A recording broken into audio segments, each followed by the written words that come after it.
Merlin out the other way. This is the real magic. Yeah.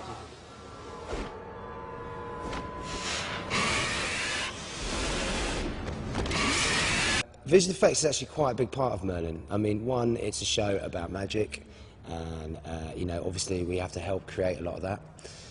We've got some quite major CGI creatures which we're doing in the show, one of them being a dragon. It's quite a big deal, really. Obviously you can't direct a CG creature on the stage as well as you can an actor. Yes. Things didn't quite go according to plan. I mean, they did, except it wasn't Arthur who wielded the sword. It was Uther. Well, at the moment we're on the dragon set, which is a set that we've built to kind of go all through the series. Now the dragon is obviously he's quite a main part of the series. He's almost one of the stars of the show. He's Merlin's advisor and, like, you know, mentor in a way. Very important character to get right. So we spent a lot of time developing the dragon. In fact, it's been in development for about a year. It's a great opportunity, creative opportunity for us to show our designs as a visual effects department, because most visual effects departments don't get the opportunity to create their own creatures. Action! My job on set, I have to, in my head, I have to understand where the creature's going to be, how it's going to react.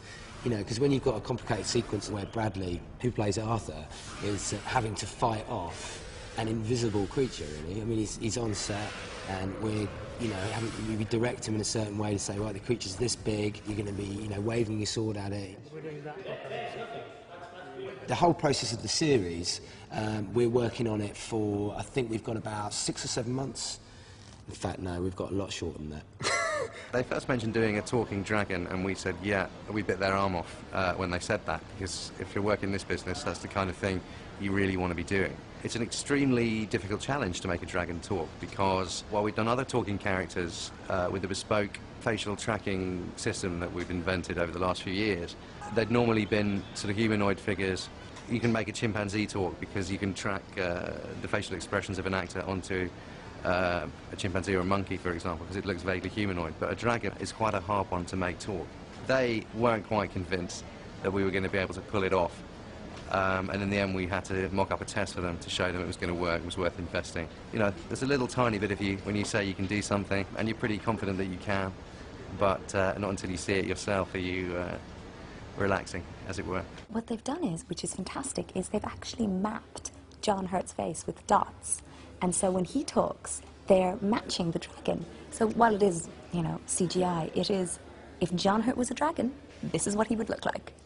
Favourite magical skill? I've got quite a few.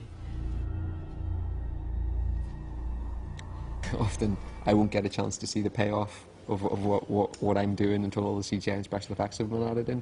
One of my favourite bits has been creating a fire that shoots across the ground, that burns at night. And that's pretty fun to do because I could actually see it happening. Whereas a lot of the times whenever I do magic, I'll be doing it and I have to kind of imagine what it's doing. We are in Pierrefonds in northern France, and behind me stands Pierrefonds Castle, which we've now adopted as Camelot Castle. Not everybody sort of gets to turn up at work first thing in the morning and be greeted by that. For the basis of the work that we're doing, it creates this world without us having to do too much work ourselves, because it's already there, and it's very inspiring. Great. 5, take 1. There's a scene in episode 5 that we did where we're in the courtyard facing the griffin, and we had a sort of a small crowd of spectators watching us charge around, screaming our heads off, trying to fight something, this, you know, mythical creature which wasn't there. And it's sort of, it gets the adrenaline pumping, and, you know, gets you sort of ready for the scene. And then you've got the rooms that they have inside, which there's this massive hall that you see in the first episode, which Anthony keeps on saying it's probably people are going to think it's CGI because it's just it's huge.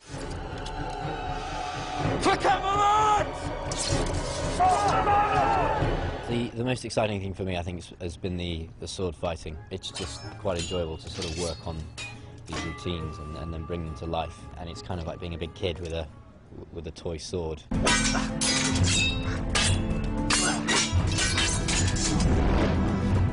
Sword work is always potentially dangerous. If the actor or the stunt guys forget the moves, they can end up wearing the sword around the head or any part of the body. So they need to make sure that they rehearse the moves slowly, build up their speed, and always remain eye contact throughout.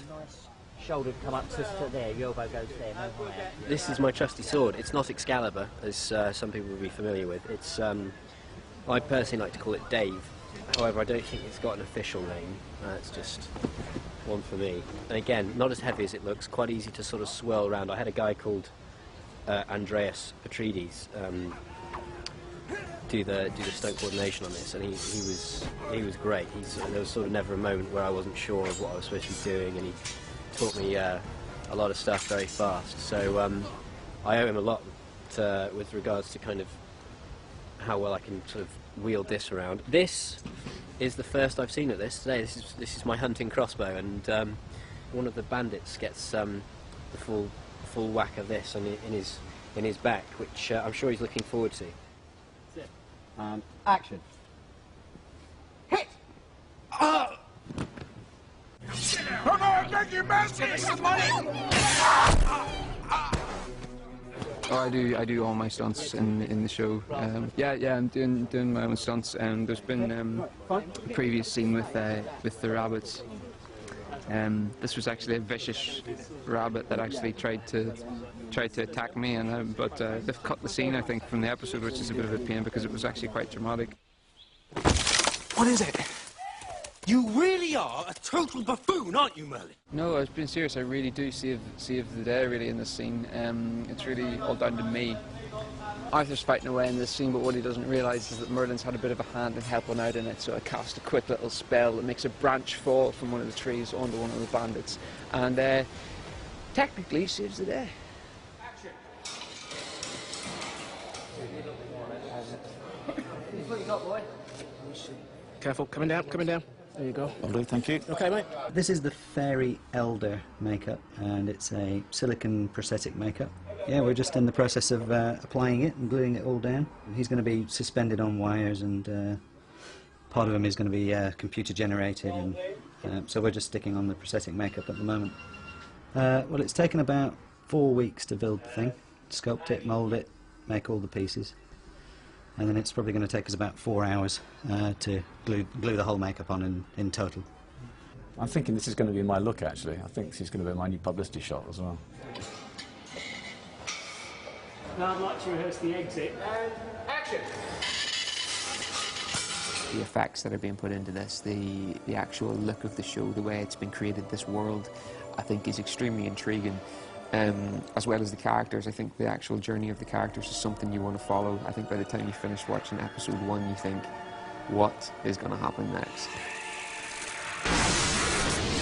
I was very excited to get to do my first stunt, because it was my first stunt on this show, first stunt ever, really. So whenever they were linking me up, I was well excited about it. But it wasn't painful. It was fine because they had like padded the wall and all that. So, but yeah, I was well excited to get to do it because I remember Jeremy, the director, was one of the very first things he said to me.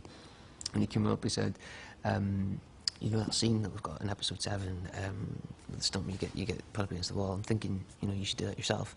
I was like, "Yeah, I want to do it, definitely."